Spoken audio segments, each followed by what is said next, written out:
This is Kofin. At just 12 years old, he had already lived through more pain and hardship than many men endure in their entire lives. Born on the cracked, sun-baked streets of Lagos, his earliest memories were not of toys, schoolyards, or bedtime stories, but of hunger gnawing at his belly and the restless noise of the city. Shouts from traders, the blare of horns from impatient drivers, the distant call of the muezzin at dawn. His mother, Abina, was a woman trapped inside her own mind. Some days she spoke gently, humming the lullabies of her youth, calling him "my prince," as if she could still see the child she had once cradled. But those moments were rare, brief flashes of light in the darkness of her illness. Most days she sat by the roadside, mumbling to shadows, rocking back and forth, or shouting at things that no one else could see. There was no father, not even a name. Once, when he was 7, Kofin had asked, "Mama, who is my father?" She had stared for a long time into the distance, her lips trembling, then whispered, "The rain. Maybe the rain." He had not asked again. That strange answer was all he would ever have. They lived wherever they could, under a broken wooden kiosk when it was empty, beneath a flyover when it rained, on the open pavement when there was nowhere else. If the rain fell, it drenched them. If the sun burned, they had no shade but their own hands. Their mattress was a flattened carton. Their blanket was silence.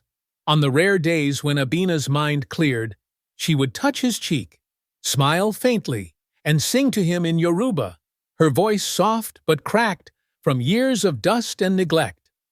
Kofin would close his eyes, pretending for a moment that they were somewhere else, somewhere safe. But the clarity never lasted. Within hours, she would slip back into her shadow world, chasing imaginary birds from the air, cursing at passing clouds, or laughing at a puddle as if it had told her a joke. Kofin's education had been a brief flame that went out too soon. For 2 years, when he was much younger, a kind neighbor had paid his school fees. He remembered the joy of wearing a uniform, holding a pencil, writing letters in neat rows. But when that man moved away suddenly, the payments stopped. The principal had said, "Without fees, you cannot remain in school." And that was it. No discussion, no mercy. At the time, Kofin had thought maybe it was temporary, that someone else might step in. But days became weeks, weeks became years, and the door to education stayed firmly shut. The streets taught him different lessons: how to watch people without being seen, how to read danger in a stranger's eyes, how to snatch a moment of shade in the heat, how to fall asleep with one ear open for footsteps. Hunger was a constant companion, so familiar that it no longer felt like pain, just an emptiness that sat in his belly like an unwelcome tenant. The insults were daily and predictable. Gutter boy, son of a mad woman, cursed child. People said these things as if he could not hear, as if he were less than human. He had learned not to flinch, not to react. The words still cut, but he would not give anyone the satisfaction of seeing the hurt. That morning, the market was already roaring with life. Hawkers shouted prices, Okada riders swerved dangerously close to pedestrians, and the smell of fried plantain drifted through the hot, dusty air. Abina was sitting by the gutter, her finger tracing invisible shapes in the dirt, her eyes fixed on something only she could see. Her wrapper had slipped down one shoulder, showing her thin arm covered in old scars. People glanced at her as they passed, some with pity, others with disgust, but none stopped. That was when Kofin noticed a man watching them from across the street. The man was tall, broad-shouldered, with light cocoa skin and a neatly trimmed beard. He stood beside a small food stall, steam rising from pots of jollof rice and pepper soup. There was something different in his gaze. Not pity, not revulsion, just a steady curiosity. Kofin looked away quickly. On the streets, being noticed was rarely a good thing. A few minutes later, the man crossed the road and crouched down in front of him. "What's your name, boy?" he asked. Kofin, he said softly. Where's your father? I don't know him. The man's eyes flicked to Abina, who was now humming to a plastic bottle. Your mother is sick? Yes, Kofin replied. Have you eaten today? Kofin hesitated. He hadn't eaten since the previous afternoon, but admitting it felt like weakness. Instead of pressing, the man opened a takeaway plate and held it out.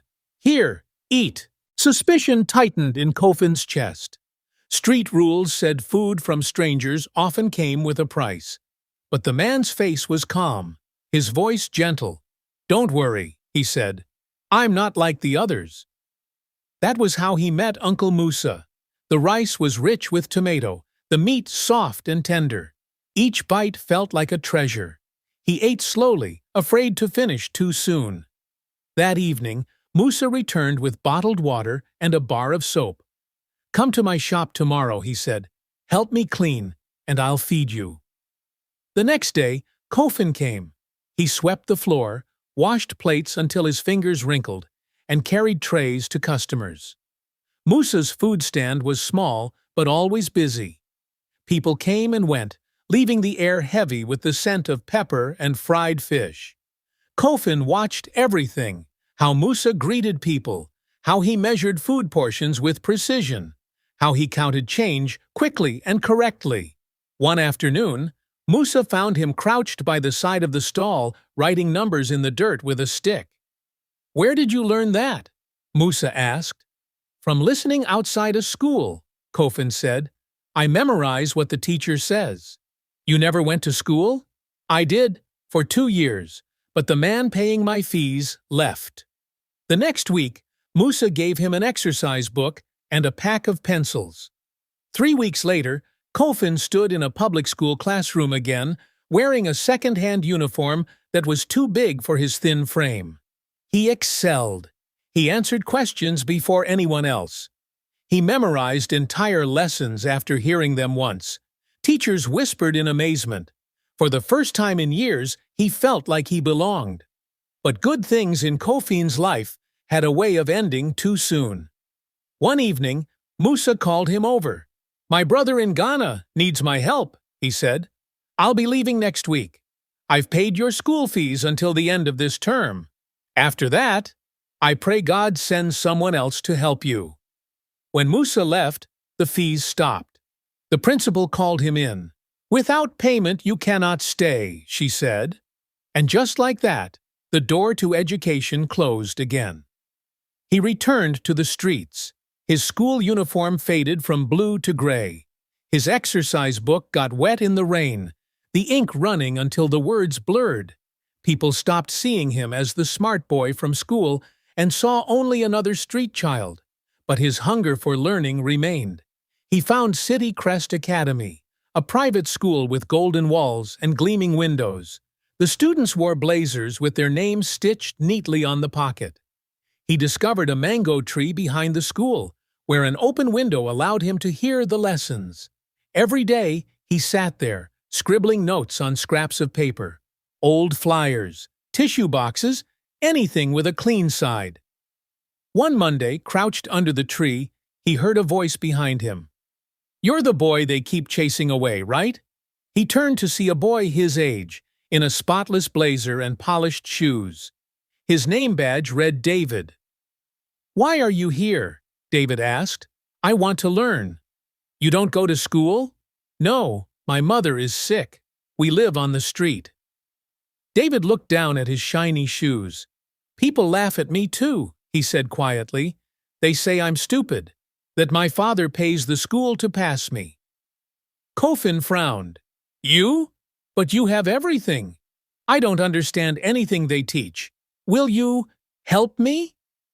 From that day, they met under the mango tree at lunchtime. David brought textbooks and food. Kofin explained things simply, using examples from everyday life. Slowly, David began to improve. His confidence grew. His laughter came more easily. They kept their friendship a secret. David's father, Chief Adeniyi, was a billionaire, respected and feared in equal measure. David was certain he would disapprove, But one afternoon, the sound of black SUVs filled the air. Teachers stood straighter. Students whispered. Chief Adeniyi stepped out, tall and imposing. His eyes scanned the grounds until they landed on his son, sitting under the mango tree with a barefoot boy in torn clothes. "David!" his deep voice called. David stood. "Yes, Daddy." "Who is this?" "This is my friend Kofin. He teaches me. He's the reason I'm improving in school." Chief Adeniyi's eyes moved to Kofin. "Where are your parents?" "I don't know my father. My mother is sick. She begs near mile 12. Something softened in the man's expression. "Take me to her," he said. 30 minutes later, they stood on a dusty roadside. Abina was sitting on the ground, laughing at nothing. Chief Adeniyi crouched beside her, speaking gently. Then he turned to his assistant. "Get the best psychiatric care immediately." He looked at Kofin. "From today, you are not a homeless boy. You have a father now." That night, Kofin bathed in warm water for the first time in years. He wore clean pajamas. The next morning he stood in a crisp new uniform, barely recognizing himself in the mirror. David grinned. "You look just like me now." When they walked into school together, whispers followed them. No more sneaking, no more hiding. Kofin entered through the front gate as a student. He excelled. Teachers marveled at his brilliance. David's grades soared. Every week, Kofin visited his mother in the hospital. At first, she didn't know him, but slowly her eyes began to clear. One day, she whispered his name. One evening, Chief Adeniyi called him into his study. "You've changed my son's life. From now on, you are my son too." He handed him a tablet loaded with school materials. "Thank you," Kofin said, his voice trembling. "Thank you for seeing me when no one else did." That night, he sat under the mango tree in the mansion's garden, looking up at the stars. "I used to ask for 3 things," he whispered. "School, 1 friend, and for my mother to get better. You gave me all 3. The boy once called son of the mad woman was now a student, a brother, and a son. And he knew that one act of kindness had changed his life forever. Friends, if you enjoyed this story, don't forget to like the video, share your thoughts in the comments, share it with others, and subscribe to the channel. Your support inspires us to bring you more amazing African folktales.